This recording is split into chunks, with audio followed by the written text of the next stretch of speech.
नमस्कार. आपला विषय 24 या यूट्यूब चॅनलवर आपण सर्वांचं खूप खूप स्वागत आहे. तर आजच्या व्हिडिओमध्ये आपण पाहणार आहोत क्रांतीज्योती सावित्रीबाई फुले बाल संगोपन योजनेअंतर्गत प्रति महिना ₹2250 कसे मिळतील?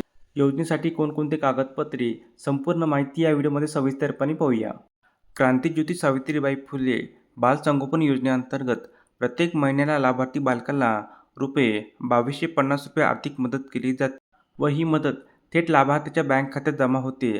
आधी या अनुदानाची रक्कम ₹1100 प्रतिमाह होती, पण या रकमेत महायुतीच्या सरकारने वाढ करून ते ₹2250 प्रतिमाह अशी करण्यात आली आहे.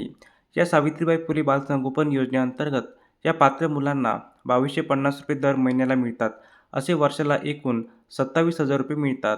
हे पैसे वय 18 पूर्ण होईपर्यंत दर महिन्याला मिळत जातात. क्रांतीज्योती सावित्रीबाई फुले बालसंगोपन योजनेचा लाभ कोणकोणते बालक घेऊ शकतात ते आपण बघूया.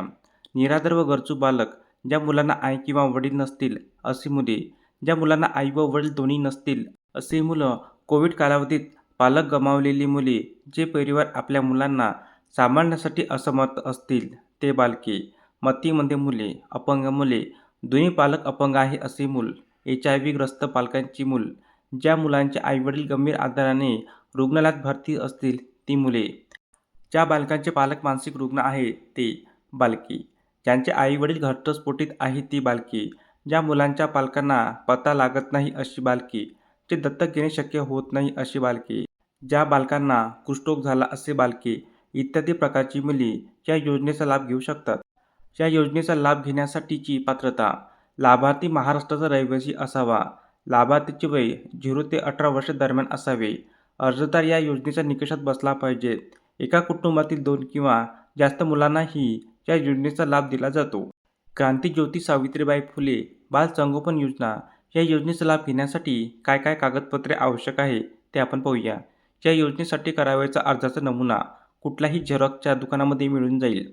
या मुलांचे शाळेचे बोनाफाईड सर्टिफिकेट, जन्मदाखला, आधार कार्ड झेरॉक्स, पालकाचे आणि बालकांचे, तलाठी याचा उत्पन्नाचा दाखला, पालकाचे मृत्यूची नोंद प्रमाणपत्र आणि किंवा वडील यांचा मृत्यूचा दाखला, पालकांचे रहिवासी दाखला, ग्रामपंचायत आणि नगरपालिका यांचा, मुलांचे बँक पासबुकची झेरॉक्स, मृत्यूचा अहवाल, पालकांना मृत्यू कशामुळे झाला ते, उदाहरणार्थ कोविडने झाला असेल तर मृत्यूचा अहवाल, रेशन कार्ड झेरॉक्स प्रत, राहत्या घरासमोर पालक सोबत बालकाचा फोटो, प्रत्येक मुलासोबत वेगवेगळा फोटो लागेल. मुलांचे पासपोर्ट 2 फोटो, पालकांचे पासपोर्ट फोटो. सदर योजनेचा अर्ज भरून झाल्यावर हे सर्व कागदपत्रे अर्जासोबत जोडावीत. हा अर्ज मंजूर करण्यासाठी जिल्ह्याच्या ठिकाणी असणारी बाल कल्याण समितीकडे सादर केला जातो व ती समिती अर्ज मंजूर करते. तसेच बालसंगोपन योजनेसाठी माहितीसाठी व फॉर्म जमा करण्यासाठी तालुका पंचायत समिती ऑफिसमध्ये बाल संरक्षण अधिकारी यांना भेटावे किंवा जिल्ह्याच्या ठिकाणी जिल्हा महिला व बाल विकास अधिकारी कार्यालय या ठिकाणी भेटावे. तर अशा प्रकारे आजच्या व्हिडिओमध्ये आपण क्रांतीज्योती सावित्रीबाई फुले बाल संगोपन योजनेअंतर्गत संपूर्ण माहिती सविस्तरपणे पाहिली आहे. तर हा व्हिडिओ आपल्याला आवडला असेल तर चॅनलला नक्की सबस्क्राईब करा, लाईक करा, कमेंट करा आणि असेच नवीन अपडेट मिळवण्यासाठी चॅनलला सबस्क्राईब करायला अजिबात विसरू नका. धन्यवाद.